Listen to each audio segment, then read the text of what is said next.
Kenmore, doors will open on the left.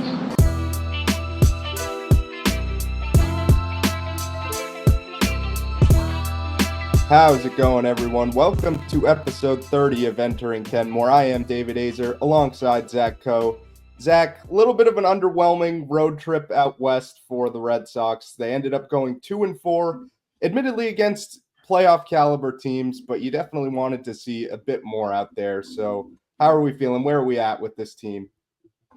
Yeah, I mean, I'm pretty frustrated, to be honest. It's obviously not the outcome you were looking for, and two playoff teams, and I know that they have the 27th hardest schedule the rest of the way, but I would have liked to see them at least split this road trip, win a series, lose a series, and like 500 you would have been able to deal with, but 2-4 it just feels worse than 500. Well, probably because it is, but yeah. Well, I think the one silver lining is you really didn't move a whole lot in the wild card race. You're still a game and a half up on the Yankees, and now the Mariners are on a tear, but they have lost two in a row, so they're 2.5 games up on the Yankees. So you're only a game back of them. It did feel like they weren't really out of any of these games. It was a lot of one-run losses. They ended up losing another one in extra innings against the Padres. So I think it's fair to say that they're still a playoff caliber team, but they may not be the World Series contender we may have thought. Yeah, no, definitely not. And I mean, it goes back to so many different things: an incomplete trade deadline, an incomplete offseason. If we're being realistic with each other, like, we still have a roster that makes no sense. I mean, how many times have we talked about how the roster construction makes zero sense over the course of the year? It's not a shot at the current team. Like, they're full of good players. I think they're a good team, but they've just been failed by the front office time and time again.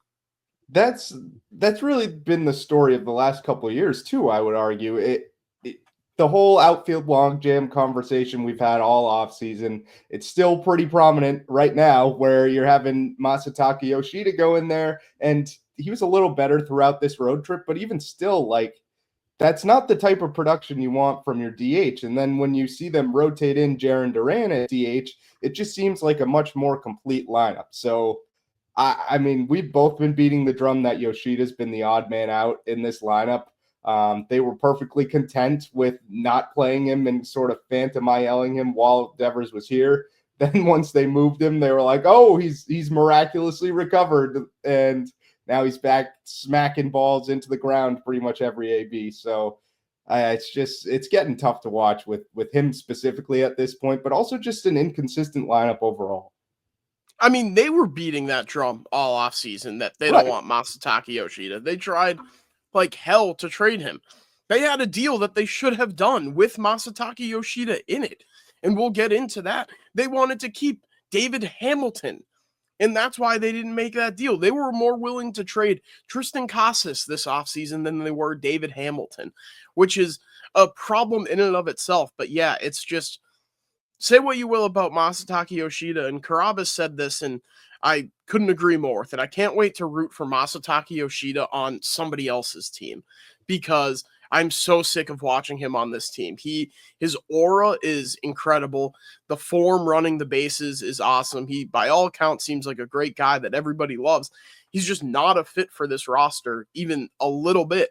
And it's one of those things where we all shit on the scouts and the executives when they signed Yoshida that were like, this is a massive overpay. Like, I can't believe they gave him that much.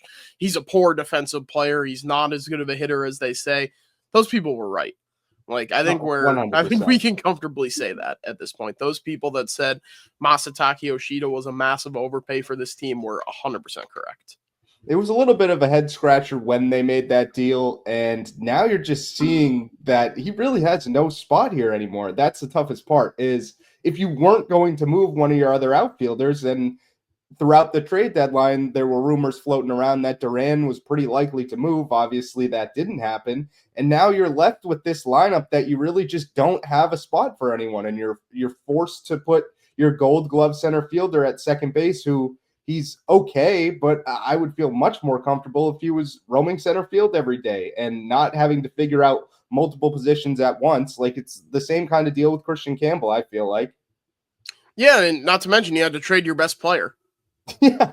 Yeah. Like, like I feel like I don't want to harp on the Devers trade, but I was on with Dan Ball on Sunday, and he mentioned that he didn't miss Devers one bit, and I was like, like not missing Devers one bit is a little bit much, and he was like, okay, so like walk me through it. Why do you still miss him? And I was like, well, like you still don't really have that big bopper in your lineup that when you absolutely need a hit, you know that he's going to come through for you like you had with Devers. You don't have a guy where it's like, okay, here's Devers, like here's the guy that you need to game plan around. He's like, well, you have Bregman, you have Roman Anthony. And I was like, of course you have those guys. But Bregman's one thing. Roman Anthony's still a rookie. Like, he's at some point going to struggle, we think. At least history tells us that. Even the best players in the league struggle when teams make adjustments to them when they first come up. If you still had Rafael Devers in this lineup, you're top three. I said it before. Anthony, Bregman, Devers. Fill in the rest from there. That is a very, very formidable top three, and like maybe the best first three in a lineup in baseball right now. But instead, you mishandled things from the jump, and it goes back to the offseason, an incomplete offseason. And it's unfortunate. And a texter was like, he hasn't done anything in San Francisco, and it was addition by subtraction. Like, how do you not get that? I said it over and over again. I put way more onus on the team than I do the player to handle things in a professional manner. Like, I just do. This all goes back to the way that Craig Breslow mishandled the entire Bregman signing, the entire offseason, and the entire communication process with Devers. It's frustrating. I don't want to harp on it because we have a different team to talk about. Rafael Devers isn't here, but also to the notion that he's not doing anything. In the month of August, he's got a 944 OPS. So I'd say that's doing something. He's definitely turned a corner. And I think even the Devers trade aside, you didn't add anybody significant at the trade deadline into your lineup. And that's kind of what both you and I were holding out for. It's like, okay, they traded Devers. Maybe they bring someone else who can replace that power production in the middle of their lineup. And you saw Josh Naylor, Eugenio Suarez, a couple other names just go other places for pretty comfortable deals that been not overwhelming deals. Exactly. So you could have made up for that production if you just pushed a little harder at the trade deadline, and maybe we wouldn't be having this exact conversation right now. But even still, like Suarez hasn't been great in Seattle since he's been there. I think Naylor's been pretty good, but aside from that, like not a whole lot of bats ended up moving. So even if it was just Ryan O'Hearn, exactly. Like honestly, like it would have been underwhelming, but at least would have been a bat. It would have made up for Abraham Toro in your lineup, who's given you nothing. Mm-hmm. And yeah, the whole conversation we've had pretty much all season is the platoon of Romy Gonzalez and Abraham Toro enough to carry you through a whole season at first base? And I think we're finding out pretty fast that it's not. At least Toro. I think Romy's still been pretty good. But Romy's been good, but with the hole at second base now, and call it a hole, call it whatever, and I know that plenty of people have harped on it, but with Ceddanne Rafaela there, and Lou called him the best solution that they had for second base, the bat is awful at second base for Ceddanne Rafaela. In 17 games, 62 plate appearances, 59 ABs, 136, 177, 136. Good for a 313 OPS. Yeah, and the defense is ticked down. Mm-hmm. Like he's a fine defender at second base. Like he's obviously not as good as he is in center field, but which it's very funny that Cora started the Ceddanne Rafaela should still win the Gold Glove in center field campaign. Like, Alex, if he's that good out there, just play him out there. Like, I don't understand it. Like, all this to get Masataka Yoshida in the lineup. Like, it's just so frustrating. A guy, like, again, Masataka Yoshida is a fine player. He just doesn't make sense for this team. Just let him be a bench bat. He's on the team. You're paying him no matter what. Why are you not putting out your best lineup every single night to get this guy in the lineup? It's a 99 OPS plus this year. He's a league average hitter. We're doing all these types of mental gymnastics and playing arguably the best center fielder in baseball at second base to get a 99 OPS plus in the lineup. Like, it just doesn't make sense to me at all. Yeah, and especially, I know the metrics don't really back this up, but Duran has been pretty shaky in left field. So you move him to center, and maybe he's a little bit better out there, but I'd much prefer to see him at DH. on a Oh, nightly basis. 100%.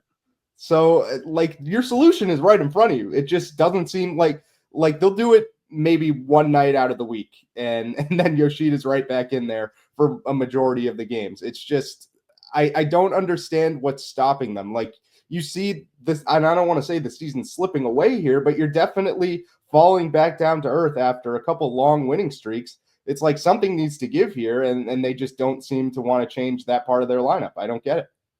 Yeah, I mean, they're a bat short. We've been saying it. They're a second baseman short, and we've seen it. We've both seen enough Abe Toro, but I think it's underrated how poor they are on the road. 27-34 on the road so far, and you can say, "Oh, they played the Padres and the Astros, and those are playoff caliber teams." Well, guess where you have to play and who you have to play in the playoffs? The Astros. Obviously not the Padres. We had this conversation when they played the Cubs, Dodgers, and Phillies, but these are the caliber teams that you're seeing. And their environments are only going to tick up that much more once you get to the playoffs. Like, eventually they're going to have to win games on the road. What if they don't get home field advantage? I mean, sure, they might be that top wild card, so you have a home field advantage in that first series. Other than that, you don't have it as a wild card. So you either need to win the division and come away with a top 2 seed in the AL, or you need to figure out a way to win on the road. Yeah, and if the season ended right now, then you're the 5th seed. So you don't have home field advantage all throughout the playoffs. So it's definitely something of note. And I've seen the struggles at Fenway firsthand. It's been a brutal stretch pretty much the last 2-3 years at this point, and they've turned a corner this year. But what happens if that changes? Like, then you can't win on the road, you can't win at home, and then I don't want to hit the panic button. Like where are you at in terms of panic button? Like, what would you say 1 out of 10? Like a 5? Like, yeah. Since the deadline, I've readjusted my expectations for this team. Like, I thought with the right moves at the deadline, they could be a legitimate World Series contender. Instead, they gave us Steven Matz and Dustin May, who, to his credit, Dustin May was good in start number 2. I feel like it's a missed opportunity. Like, I think they're probably a playoff team. Like, at this point, if they don't make the playoffs, I think it's a pretty colossal collapse. Yeah. And one that, like, I don't know how you do it, because, like, I don't think you fire Breslow, because who would take the job? Alex Cora is not going anywhere, obviously. So I don't know what you do, but, like, something would have to change for them to miss the playoffs, or if they do miss the playoffs. Like, I think they're a good team. If they play the Yankees in the wild card round, they're probably a division series exit. Other than that, I could see them just getting bounced in the wild card. Yeah, I don't disagree there. It's helpful that a lot of these teams that are sort of on the cusp here, like the Guardians, I'm sorry, they don't scare me. And maybe I shouldn't say that before the upcoming series. I think it's in like a couple weeks. Maybe it's in September. Yeah, first week of September there. So maybe I shouldn't say that before that happens, but the Rangers also have fallen back down to earth a bit. And then there's kind of a drop off here with the Royals, Angels, Rays. It's like you're pretty comfortably in that wild card race right now, but you can't keep dropping series like this. And I know it's against good teams and the schedule thins out a lot as we head into September, but it's still a little bit worrisome to me. Like, I would say I'm probably around a 5 as well on the panic level, but that could change pretty fast. Yeah, I mean, you mentioned it. None of those teams really scare me around the, like, peripherals of the wild card race.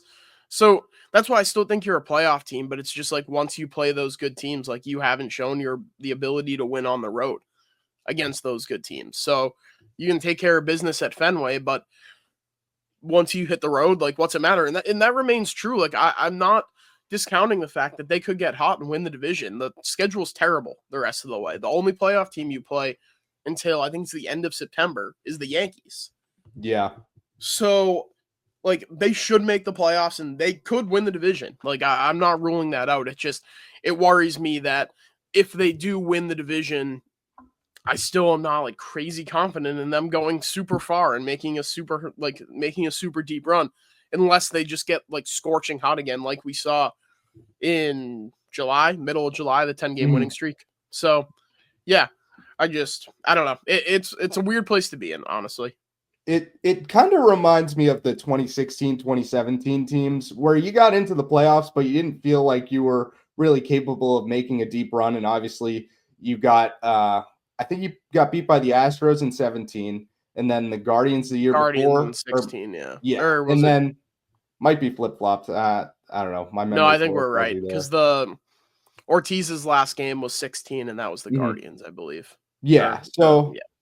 so all this to say that it does seem like you're a tier below like the Dodgers, the Padres, the Phillies, all those teams in the National League that I think can really make a World Series run. Do we see an addition in the offseason similar to a JD Martinez that puts them over the top? They I have think it. it's getting increasingly unlikely at this They point. have that guy. They just need to extend him. Yeah, but still, even this offseason, I think you need to bring in another big bat. And the problem is the market doesn't really have that. No, yeah, Aside and from Kyle I mean, Tucker. right, and I mean, they're not going out and giving Kyle Tucker $500 million. Zero chance. So, like, if I'll believe it when I see it on that front, and also like he's just another left-handed outfielder. Like, Mhm. where do you play him? Again, it's Kyle Tucker, so you make it work if that's the route you choose to go. But we're wasting our breath even talking about it because they're not. I mean, like, I just don't know what you do for like it would have to be like a team has a surplus of first baseman, but like what team has a surplus of first baseman? No one. I don't think Like anybody. do you make a run at Kyle Schwarber to play first base? You could. I What do you do with honestly, Casas then? it seems like Philly is campaigning right now to keep him there, and I would be So was a little Cincinnati. shocked. Cincy? Cincinnati, yeah, well, he's from that area. Oh, okay. Yeah, he's from Cincinnati by way of Waltham, obviously. Of course. Um, but then when the Phillies were just there, they rolled out the red carpet for him. They brought his like youth baseball coach in to throw the first pitch to him. They were campaigning pretty hard, which like I can't lie, watching Kyle Schwarber in Great American Small Park would be That'd be a awesome. lot of fun for half the Mhm. season. So Oh, no if he's doubt. not coming back here, I'm kind of rooting for that. I think the other interesting one is Munetaka Murakami, who I'm He's a pretty sure it was Dodger. Heyman. Yeah, he's probably a Dodger, but he did list his 4 like likely Yeah. fits or best fits. I think the Red Sox were on that list. How likely Yeah, that they is to were. actually happen? Probably not very. Especially I talked about this earlier and probably in the offseason, but your treatment of Yoshida probably does not make you more attractive to Japanese free agents who want to come over here. No. Like you've kind of screwed yourself over in that sense too. Right. I mean, well, like, especially like Masataka Yoshida is not going to be on this roster come next season. No, Like, he's no. just not. So, like, what kind of message does that send? And what does he have to say to Murakami, a guy who he played on the WBC team with and is going to play with him on the WBC team again next Mhm. year? So, like, what does Yoshida have to say about the organization and the way that they handled his injury? And so last year, when he complained to Cotillo about his playing time, when he was just riding the bench for like 7 games in a row in Pittsburgh. Oh yeah. Yeah. And even Murakami has not been very good from what I've seen over in Japan. And obviously the NPB's in a like pretty severe dead ball era, as I understand it. Like Trevor Bauer has the highest ERA for a pitcher, and it's like in the mid 4s Hmm. over there, which L plus Bozo, Yeah. suck my dick, Trevor Bauer. But anyways, that's besides the point. But Murakami hasn't been that good. I did see that walk off he hit the other day where he stood in the box for like 45 seconds watching it go out, which was awesome. But yeah, like I said, I just don't think he's been that good from what I've read. I mean, again, I'm not super locked into the NPB by any stretch, and I only know Munetaka Murakami because of the WBC and the subsequent WBC program and MLB The Oh, Show. that card was But so nasty. I just don't like. I mean, like if there's any prominent Japanese free agent, they're a Dodger. Like that's just how it is Where did the now. Dodgers even put him though? Like DH, I guess. They But could then play you him have at third. Otani. Oh, does he play third? I didn't even know that. Yeah, he's a Oh third boy. baseman. Oh, I was the whole time. I'm like, I thought he was a first baseman. Oh No. yeah, no. I mean, I'm sure they could play him at first, but he's a third baseman. Oh, okay. I guess that changes my whole argument then. To be honest, yeah. I mean, not likely. I can't keep watching Abraham Toro. Like the splits have been really bad in he was good to start the year. Obviously, he had the little insanity run, but in end of July, early August, it has been pretty much nothing. And it's tough to say that. I think he hit a home run in the Houston series, but even still, it's like, dude, you're not the long-term solution here. Can we just move on? Since July 1st, 31 games, 200 batting average, 259 OBP, 295 slug, good for a 554 OPS. Yeah, there you go. Like it's bad. just not getting the job done. Only 6 extra base hits. I just don't see another solution besides calling up Campbell. Yeah, and I know a lot of people have been like, "Oh, well, the metrics don't look very good down there," and they look fine, they look better, but they're not as good as people seem to think just by looking at the surface stats. And that's fine, but at a certain point, you can't keep trotting out Abraham Toro every however many days. And at a certain point, Ceddanne Rafaela is hitting 138 as a second baseman. Like, I refuse to see how your optimal lineup isn't Romy Gonzalez at second base, Christian Campbell at first base. Mm-hmm. Yeah, I totally agree. And then you kind of just have to send Yoshida to help because Duran has to play every day, and you put him at to the DH. bench. Mm-hmm. Yoshida he rides the bench. That's what he is in this league. Masataka Yoshida in Major League Baseball is a bench player. He is. Like, that's just what he is. Like, and not very many people are looking for bench DHs. But like, that's the situation that you've been put in. Like, that's what he is at this point. And this is a conversation that I was having with my friend Joe the other day of like, he probably bounces around after this year to like maybe one other team and then probably just goes back to the NPB. Because like, what value to a major league roster does a league average DH have? And especially one with no pop. Like, putting that guy at DH, you're good for like what? Max 10 homers a year? Yeah, and like at first people thought maybe he could pop 20. I don't think that's going to be the case. Like, I just don't see him being a 20 homer a year guy at any point, even at his peaks. It's just, unfortunately, he's just not a fit for Major League Baseball, or at least for this era of Major League Baseball.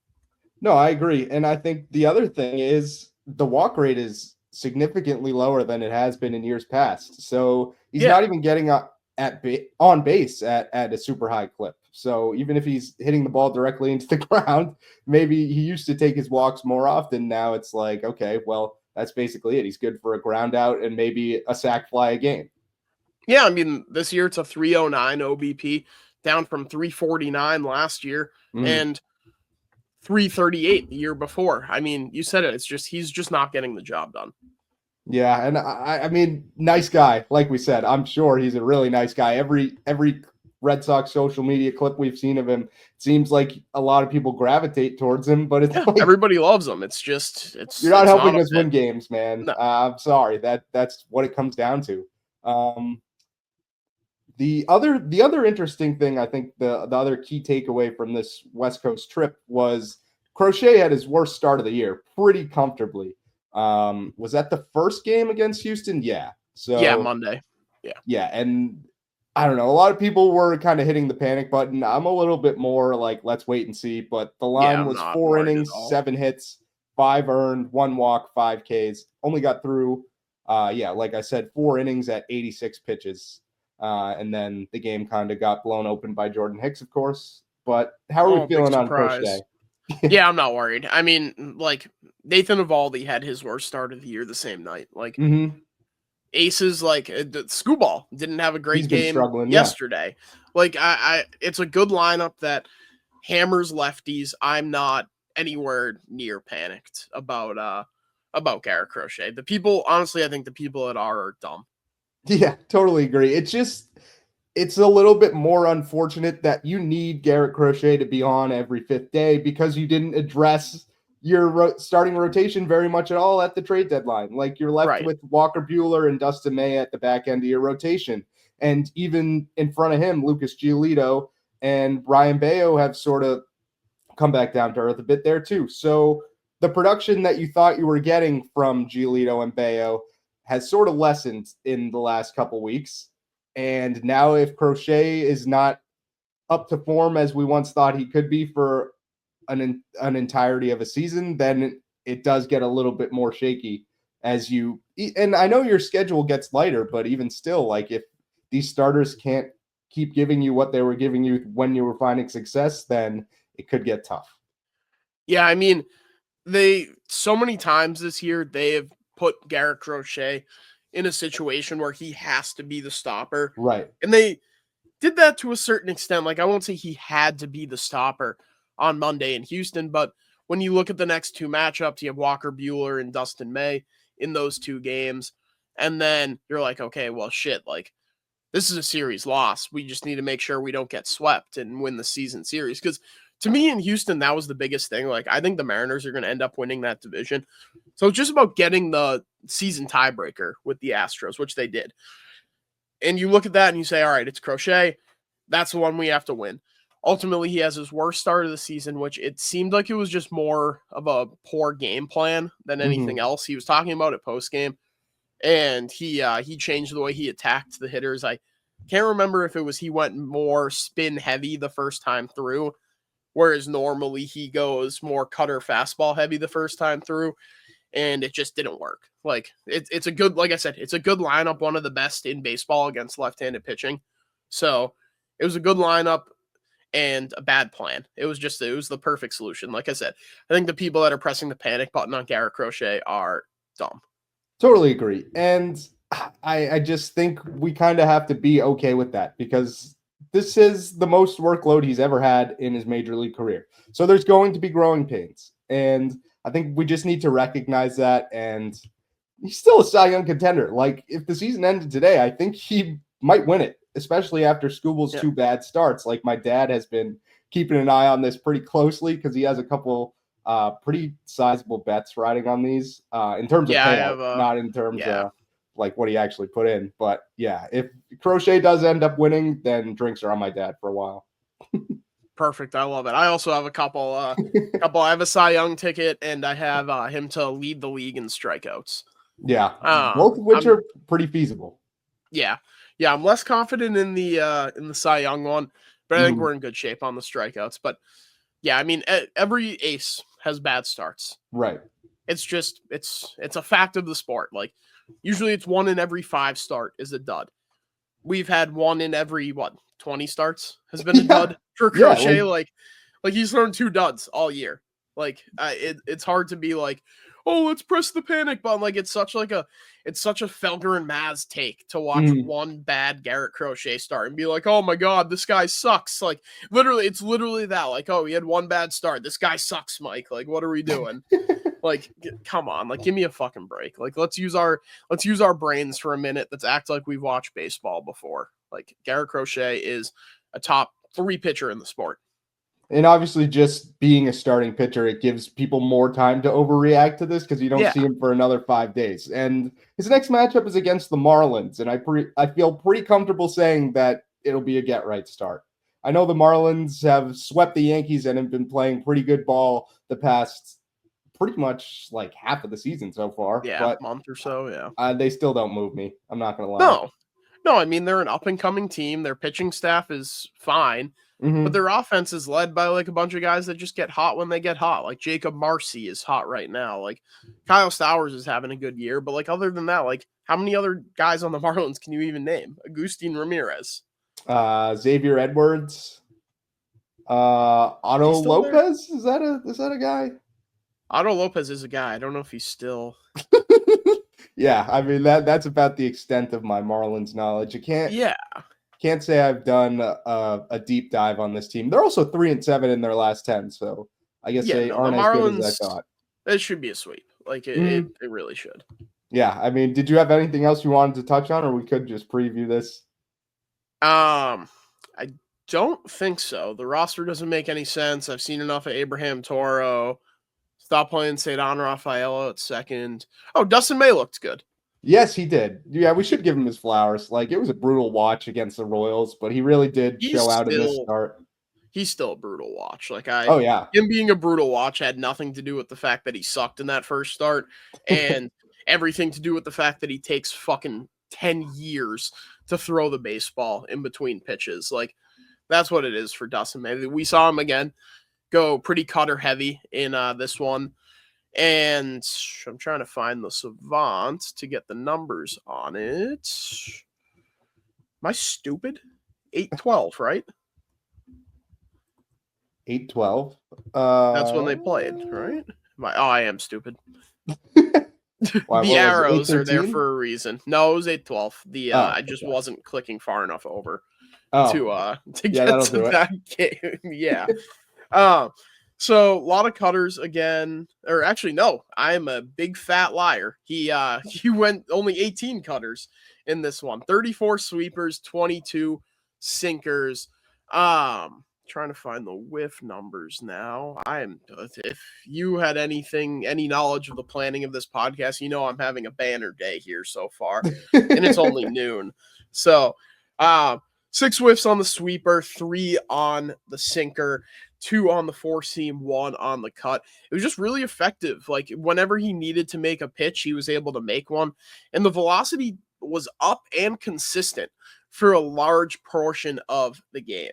So I'm not telling you that Dustin May is someone that you can count on for a playoff start. Like he's going to pop things like this, like starts like this, like that's what he's done his entire career. But it's at least a little bit encouraging to see him do this and see the pitching lab start to click a little bit for him.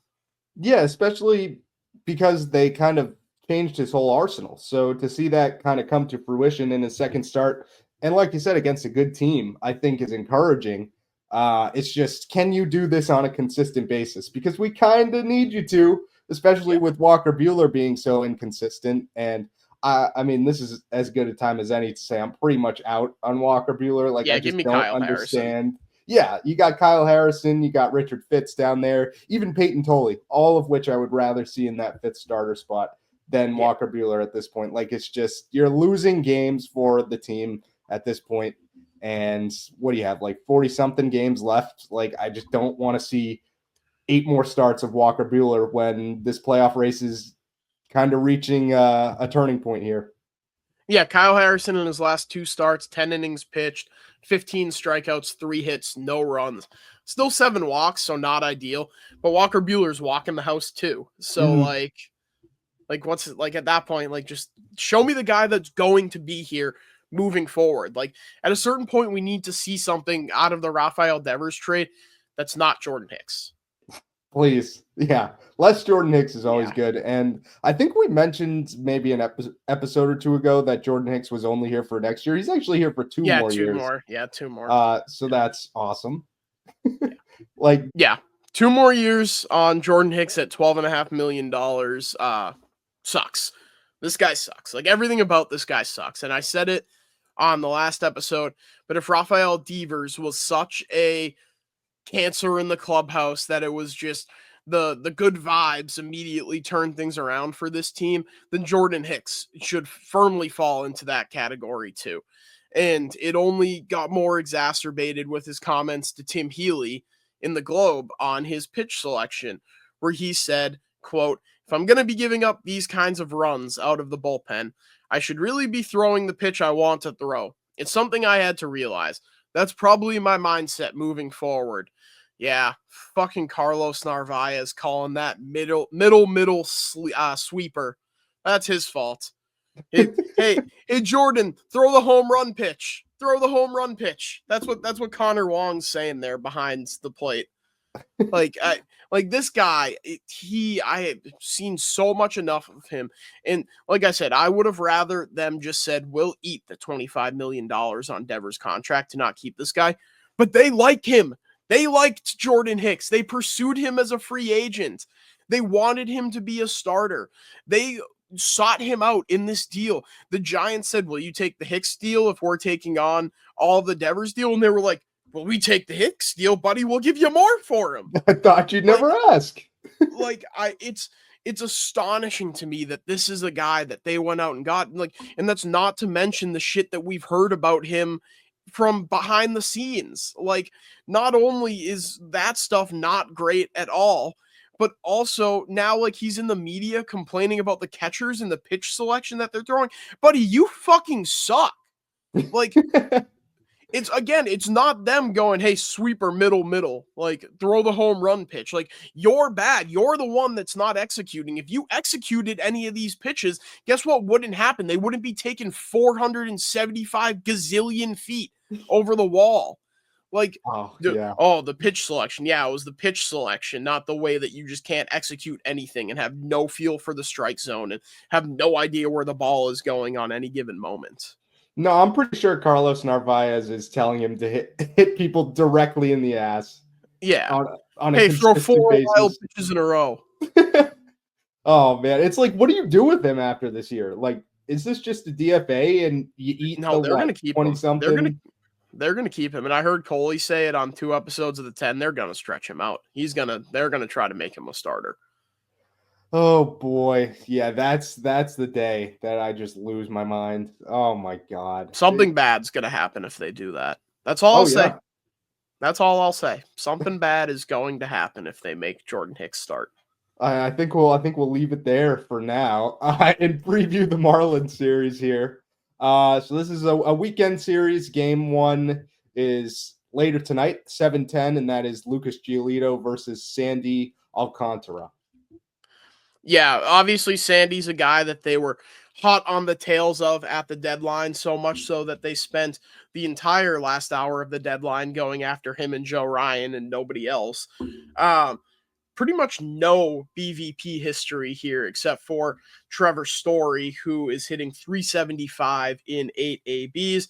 Abraham Toro's 1 for 2, and that's really it. Obviously, Sandy has the Cy Young from 2 years ago, is it?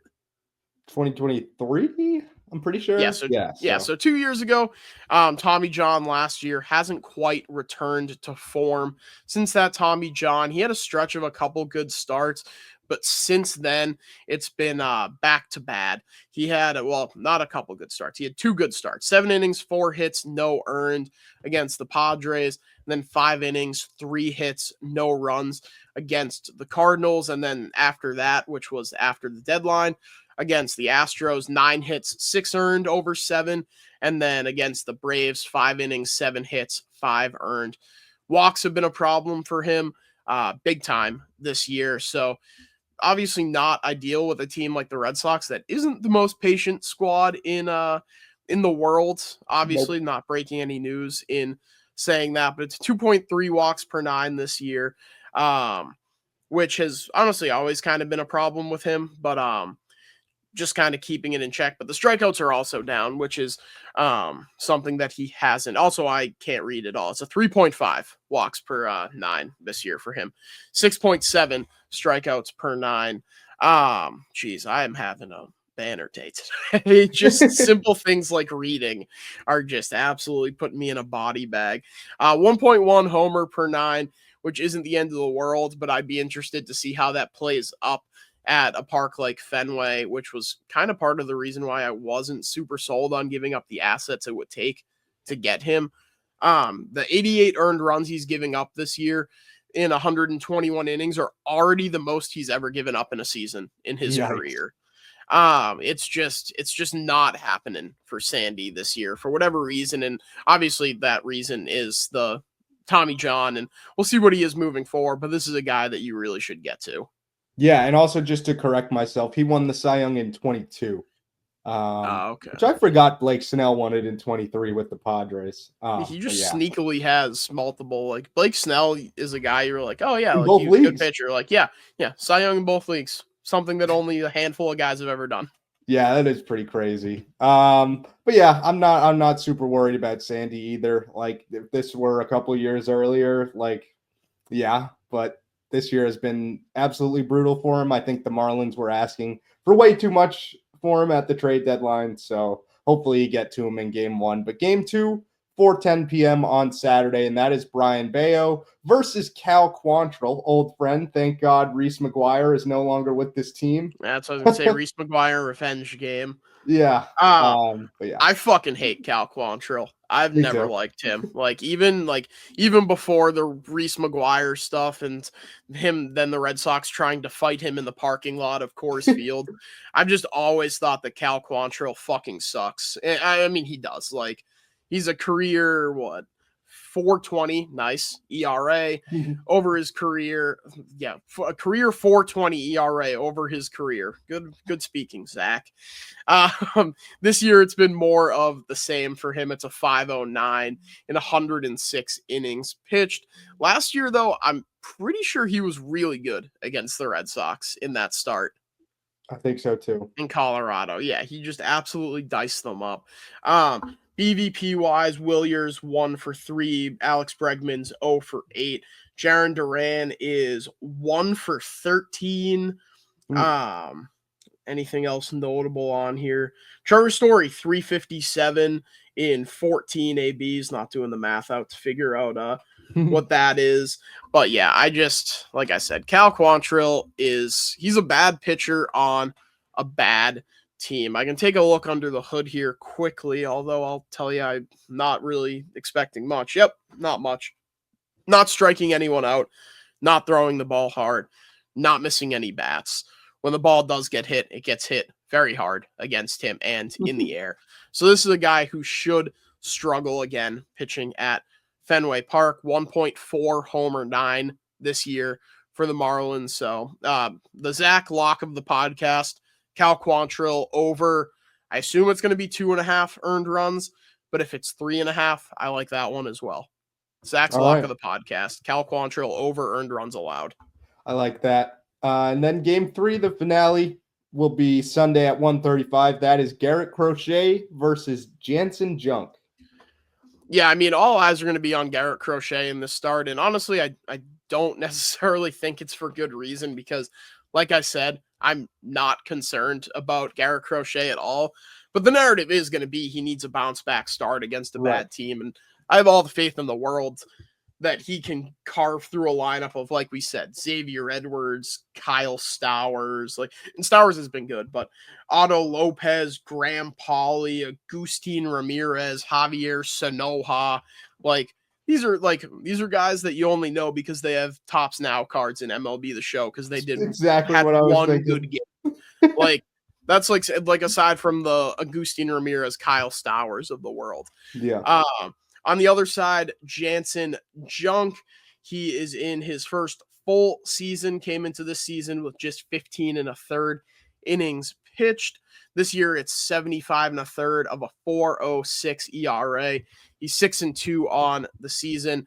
He doesn't walk anybody. 99th percentile walk percentage at just 2.6%, but he's also only striking out 17% and has a whiff percentage of 18.4.